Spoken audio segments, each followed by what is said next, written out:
Educative 360 YouTube ఛానల్కి స్వాగతం. రాష్ట్ర వ్యాప్తంగా సుమారు 4 లక్షల పైగా మంది విద్యార్థులు 10వ తరగతి పరీక్షలు రాస్తున్నారు. ఈ పరీక్షలలో ఆల్రెడీ కొంతమంది విద్యార్థులు భవిష్యత్తులో ఏం చేయాలి, ఎటువంటి కోర్సులు తీసుకోవాలి, ఏ కాలేజీలో జాయిన్ కావాలి అనే అంశాలపై కొంత క్లారిటీతో ముందుకు పోయారు. కానీ మిగిలిన 70% మంది విద్యార్థులు వాళ్ళ తల్లిదండ్రులు కూడా ఇప్పటికీ అనేక సందేహాలు, అనేక ఆందోళనలు, ఎటువంటి కాలేజీ పోవాలి, పక్క పిల్లవాడు ఆ కాలేజీకి వెళ్ళాడు, మేము ఆ కాలేజీలో జాయిన్ చేయాలా, ఆర్థికంగా మాకు అది సరిపోదు, లేదా ఈ గ్రూప్ తీసుకోమంటే వాడు ఆ గ్రూప్ తీసుకుంటా అన్నాడు.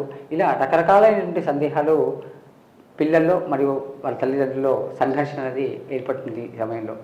అయితే 10వ తరగతి పరీక్షలు అయిపోయిన తర్వాత వెంటనే వారు ఏదో ఒక స్థిర నిర్ణయం తీసుకొని వాళ్ళ పిల్లల యొక్క ఉజ్వల భవిష్యత్తు కోసం అడుగు వేయాల్సినటువంటి సమయం. ఆఫ్టర్ 10th అనేటువంటిది జీవితంలో చాలా కీలకమైనటువంటి ప్రస్థానం. ఈ సమయంలో మొట్టమొదట పిల్లవాడు ఏ బ్రాంచ్ తీసుకోవాలి, అంటే ఏ గ్రూప్స్ తీసుకోవాలి, ఎంపీసీయా, బైపీసీయా, సిఈసీయా, ఎంబీసీయా, లేదా ఇతర ఏదైనా కోర్సులకు వెళ్ళాలా అనే దాని గురించి ఒకటి. అదేవిధంగా ఎటువంటి కాలేజ్ ఎంపిక చేసుకోవాలి అనే విషయాలు ఈ యొక్క తల్లిదండ్రులకు పిల్లలకు ఉండేటువంటి యొక్క అనేక సందేహాల నివృత్తి కోసం విద్యారంగంలో సుమారుగా 2.5 దశాబ్దాల అనుభవం గడించి ఎన్ఐటి కురుక్షేత్రాలు చదువుకొని, తర్వాత ఐఐఎంలో చదువుకొని లక్షలాది మందికి గైడెన్స్, మెంటర్షిప్ ఇస్తూ ఆ తర్వాత వేలాది మంది ఐఐటీఎన్లను, ఎన్ఐటీఎన్లను, ఇంజనీర్లను తయారు చేసినటువంటి కేసీగా పేరుగాంచిన కృష్ణ చైతన్య గారి యొక్క సలహాలు, సూచనలు తీసుకుందాం. సార్ నమస్కారం. సార్ ఇప్పుడు 10వ తరగతి పరీక్షలు జరుగుతున్నాయి ప్రస్తుతానికి తెలుగు రాష్ట్రాల్లో. వాడు పిల్లల తర్వాత ఏ గ్రూప్ తీసుకుంటే, అంటే ఏ పిల్లవాడు ఏ గ్రూప్ తీసుకుంటే మంచిగా ఉంటుంది, పిల్లలకి తెలియక వయసు ఇది. తల్లిదండ్రులకు కోరికలు ఉంటాయి, అవి బలవంతంగా కొంతమంది రుద్దుతారు, కొంతమందిని ఫ్రీడమ్ ఇస్తారు. అయితే ఈ సంఘర్షణలో ఎటువైపు పోతే బాగుంటుంది? So basically strength, weakness analysis, swat అనేది చేసుకోవాలండి పిల్లోడికి అన్నా, లేదంటే తల్లిదండ్రుల గైడెన్స్ తోటన్నా, లేదంటే ఒక అనుభవం ఉన్న ఉపాధ్యాయుడు, కెరియర్ కౌన్సిలర్ అన్నా పిల్లల స్వాట్ అనాలిసిస్ చేయాలి. Strength, week, opportunity, threat analysis.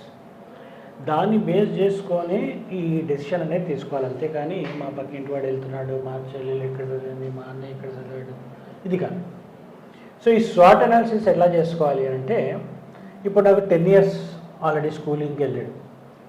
స్కూలింగ్కి వెళ్ళిన తర్వాత నాకు మ్యాథమెటిక్స్ అనేది చాలా ఇష్టం, ఆర్ మ్యాథమెటిక్స్ అంటే లైకింగ్ ఉంది. దెన్ నీ ప్రిఫరెన్సెస్ అన్నీ ఆ మ్యాథ్స్ స్ట్రెంగ్త్ని ఎక్కడైతే వాడుకోగలవో అటువంటి ఏరియాస్ని తీసుకుంటే బాగుంటుంది. నాకు మ్యాథ్స్ అంటే భయం, నీ వీక్నెస్. నా వీక్నెస్ అన్నప్పుడు అప్పుడు మ్యాథ్స్ మీదే ఆధారపడి ఉన్న కోర్సెస్ తీసుకుంటే ఈ వీక్నెస్ని ఒకవేళ నువ్వు అధిగమించలేకపోతే that will become a problem for you. So ఈ వీక్నెసెస్ అనేవి ఇష్టాలు, అయిష్టాలతో కంపేర్ చేయదు. నా స్ట్రెంగ్త్, నా వీక్నెస్. చాలామంది అయిష్టతనే వీక్నెస్ అనుకుంటారు. అయిష్టత వీక్నెస్ కాదు. అయిష్టత ఒక రోజులో పోతుంది.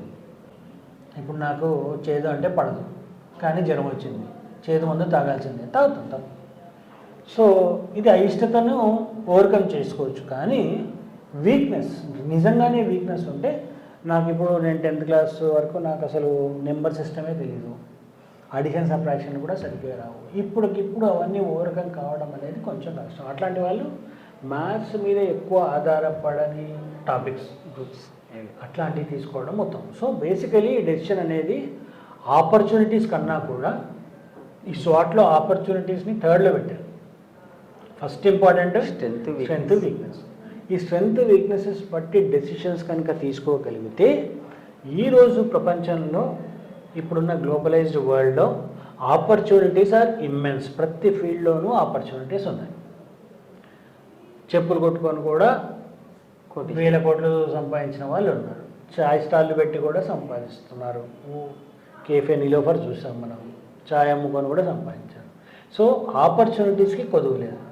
చేయాల్సిందల్లా మనకు కష్టపడే తత్వం, మన స్ట్రెంగ్స్ దాంట్లో కాంప్లిమెంట్ కాగలిగితే, స్కిల్స్ ఉంటే ఆపర్చునిటీస్కి కొదవలేదు. థ్రెట్స్ అనేది దాదాపుగా లేవు. ఒకప్పుడు ఒక 50 ఏళ్ల క్రితం ఏమో ఒకటే సెక్టర్లో ఉద్యోగాలు పడేవి, ఆ ఉద్యోగాల కోసం వెయిట్ చేయాలి, ఆపర్చునిటీస్ లేవు. ఇప్పుడు ఆపర్చునిటీస్కి కొదవలేదు, గ్లోబలైజ్డ్ వరల్డ్.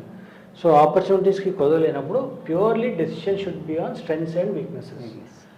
సో చాలామంది చేస్తున్న తప్పు ఏంటంటే ఆపర్చునిటీస్, ఇంజనీరింగ్ అయితే ఈజీగా ఉద్యోగం వస్తుంది, ఉద్యోగం అన్నింటిలో వస్తుంది, ఏం చేయకున్నా కూడా వస్తుంది, స్కిల్ సెట్ ఉంటే వస్తుంది, లేదంటే రాలేదు.